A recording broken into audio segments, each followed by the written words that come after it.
Have you ever felt like hope is something other people seem to have naturally, while you struggle to hold on to even a spark? What if hope isn't a feeling, but a skill? This is the story of a young man who learns to build his own light when the world around him is drowning in darkness. In a quiet town surrounded by wind-carved cliffs lived a young man named Arvin. The town was peaceful once, full of color and laughter. But a long season of hardship had drained its spirit. Shops closed. Streets emptied.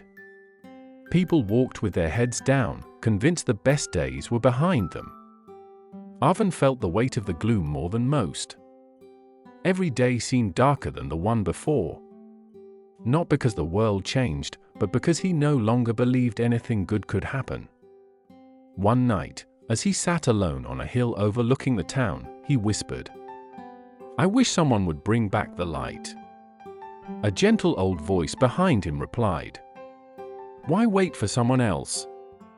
Arvin turned and saw an elderly craftsman holding a small wooden box. His name was Tuvan, known by few and forgotten by most. Inside the box lay a lantern, simple, old, and unlit. Tuvan said, "This is the lantern of tomorrow. It shines only for those who learn how hope works." Arvin frowned. "Hope just happens, doesn't it?" Tuvan shook his head. "No. Hope is not something you find. It is something you build." He handed Arvin the lantern. Arvin tried to light it. Nothing happened. "It's broken," he said. "No," Tuvan replied softly. "You simply don't yet know the skill." The old man explained. Hope, like fire, needs three things: a spark, fuel, and protection. Arvin listened carefully. "Your spark," Tuvan said, "is a small thought. Maybe things can change. Your fuel is effort, tiny steps you choose to take. And your protection is guarding the flame from doubts, fear, and the negativity of others." Arvin went home with the lantern, not fully convinced but willing to try.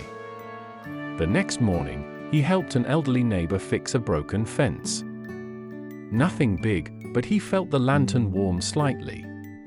The following day, he gathered townspeople to clean a damaged square. More warmth. Little by little, with each small act, the lantern glowed brighter. Not because the world changed, but because Arvin changed his relationship with it. Yet darkness fought back. One evening, after hearing people complain that nothing will ever improve, the lantern dimmed. Arvin felt his doubt rising. He feared the flame would die. He ran to Tuvan. "I'm losing it," he said. "Hope is slipping." Tuvan replied, "Good. Now you can learn the most important part. Hope must be practiced, not possessed. When the world pushes darkness toward you, you must push back with light."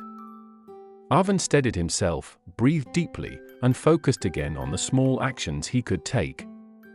Bit by bit, the lantern rekindled. Soon the townspeople noticed the glow Arvin carried. Some followed him. Some helped. Some began lighting their own lanterns. The town slowly transformed, not through luck, not through miracles, but through practiced hope. Arvin realized then, hope is not fragile. It is a muscle. It grows when you use it, weakens when you neglect it, and strengthens when you share it. Years later, people still remembered the night Arvin first lit the lantern of tomorrow. Not because he found hope, but because he learned to build it.